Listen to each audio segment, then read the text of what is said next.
Cinderella is so annoying.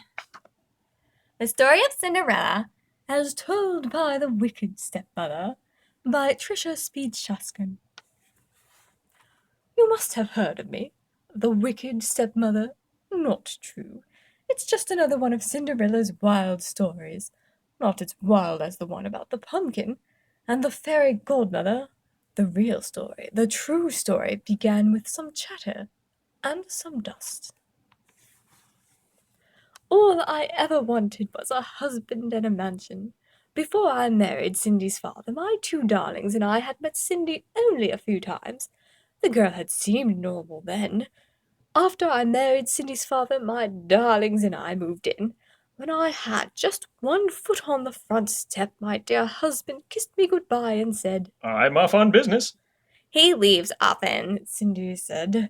"But the animals stay put. They talk, they joke, they sing, they even help out, especially the bluebirds." Now, I don't mind a story, but I like facts, not fiction. Soon the girl was talking all kinds of hokey-pokey. Once upon a time, one of the bluebirds became blue, not the color they're feeling. His friend had flown south. My darlings and I were stuck near the front door. I just wanted to put away my bags, and that's when I saw it. Dust. "Dear, is the whole house this dusty?" I asked. "I don't know. I'll give you a tour." In the dining room, Cindy told stories. In the study, Cindy told stories. Non-stop. "Girls," I said, "time to get to work. This place needs a good cleaning." "Once upon a time when I was cleaning," Cindy started. "Oh, boy." Cindy mopped the floor, but she finished so fast my darlings had barely started. "Did you know robins and sparrows are my friends? But the sparrows don't like the robins. Silly creatures. Once upon a time, one of the robins—" "Cindy, dear, why don't you go and wash the clothes now, But Cindy washed them so fast, how on earth could she do it? I had to find another chore for her, just to keep her busy.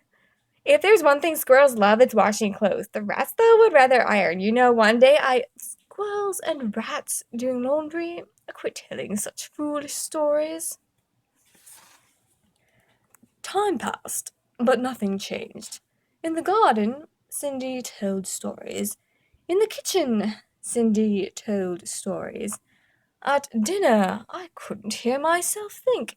"Dear, please," I said, "stop talking." But Cindy didn't stop.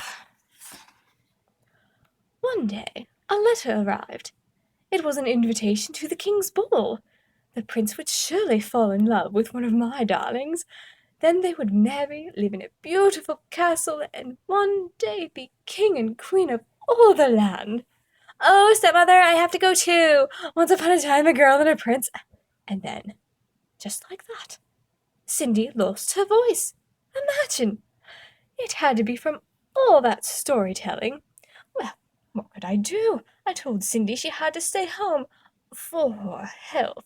She cried, of course, but a ball was no place for a sick girl. She needed rest. Sometimes it's so hard being a stepmother.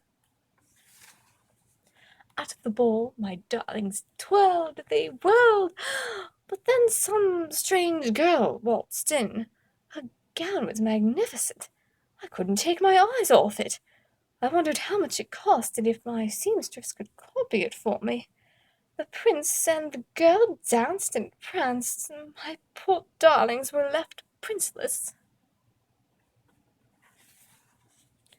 A few days later, the prince made an announcement.